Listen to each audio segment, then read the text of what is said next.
Before I start, I have a quick question. Would you rather be Tom or Jim? Hey, Tom, how are things going in sunny Malta? Hi, Jim. I'm loving my retirement.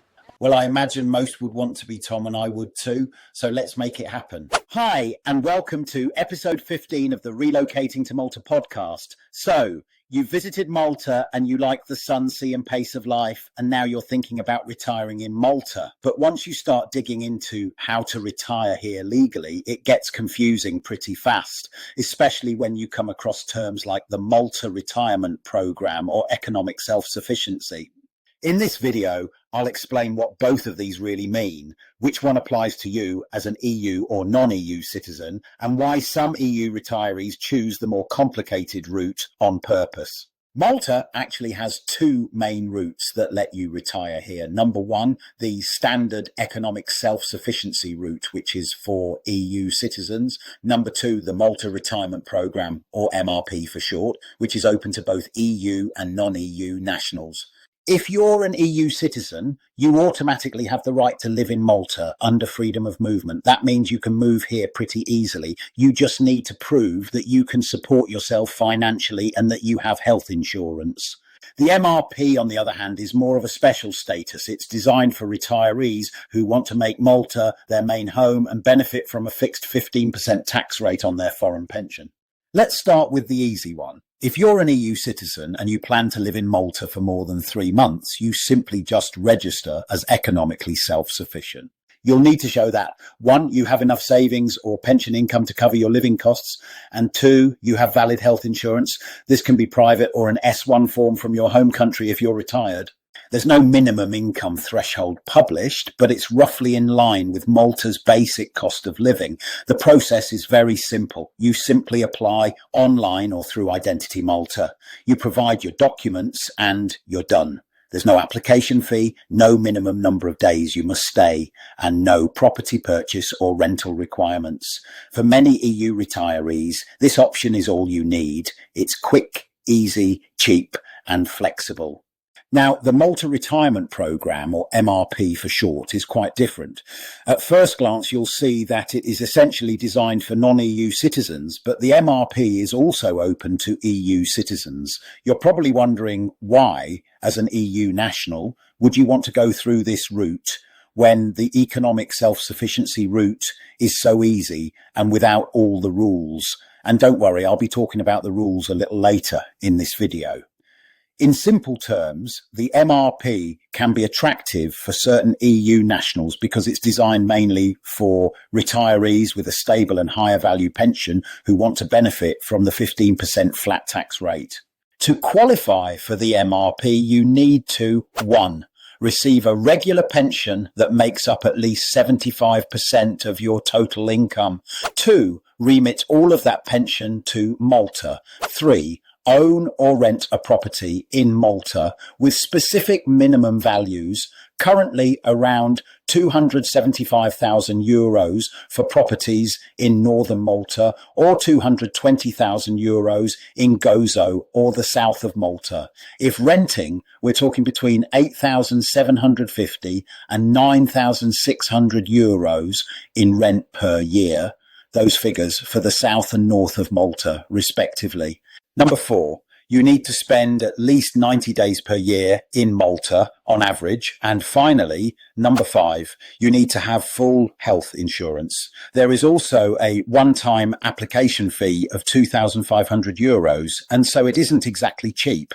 There are actually more rules and conditions than I've mentioned here, but these can be covered in a specific MRP video in the future. Just a quick heads up to those wanting more information about the Malta Retirement Programme. You can read more on my website, where you can also download the official MRP guidance notes.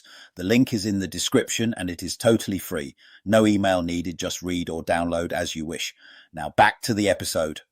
The whole MRP process usually takes around 4 to 8 months to be approved because there are due diligence checks and tax paperwork involved. Expect some frustrations or delays during the process, but if all requirements are met, you'll eventually be approved. And once you're in, your pension income, which must be sent to Malta, is taxed at a flat 15% with a minimum annual tax of €7,500.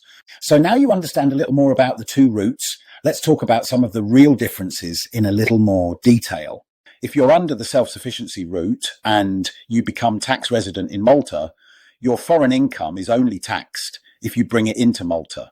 So if you keep some money in your home country and only transfer what you need each month, you only pay Maltese tax on that remitted portion at progressive rates from 0% up to a maximum of 35%. Under the MRP, you must bring in your full pension, and everything you bring in is taxed at that flat 15%. You can't choose to keep some of it abroad. So which one's better? Well, that depends entirely on your pension size and lifestyle. If your pension is large, say over €50,000 a year, the MRP's 15% rate could actually save you thousands in tax each year compared to the regular system. But if your pension is smaller, or you only need to bring over part of it to live comfortably, then self-sufficiency could leave you with a lower overall tax bill.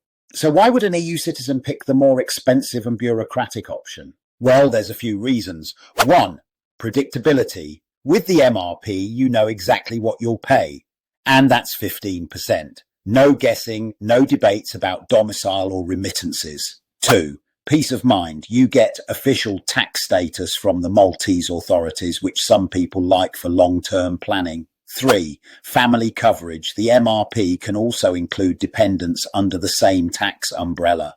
But again, it's not for everyone. The MRP has higher costs, property rules, and a bit of admin every year. And if your pension is under €50,000, you'll probably pay more than you would under the simpler system. The real benefit of the official Malta Retirement Programme comes if you have a high or very high pension. For most EU citizens, the Economic Self-Sufficiency Route is more than enough. It's easy, affordable, and keeps things flexible. Ideal if you just want to enjoy your retirement in Malta without the paperwork headache. You can always start with self-sufficiency and later switch to the MRP if your situation changes or if the numbers make more sense for you. Sun on my face, I'm feeling alive. Left all the hustle, now I just thrive. Golden sands of Malta calling, waves in my ear. Finally free, the good life's here. Golden sands of Malta calling, love is sincere. Finally free, the good life's here. Malta, my heart, your colors so bright.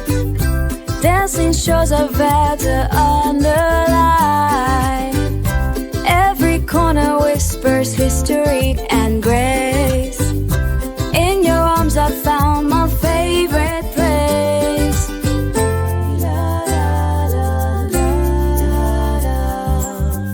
Retired on these shores, I'm living dreams each day. No more deadlines, just sunshine and play. Feel the golden sunset stay.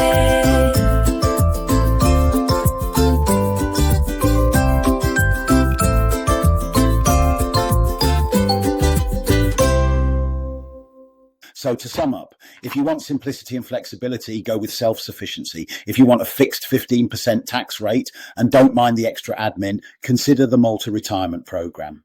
EU citizens will have that choice, but of course, if you are a non-EU citizen and wish to retire in Malta, the only option you have is through the official MRP route.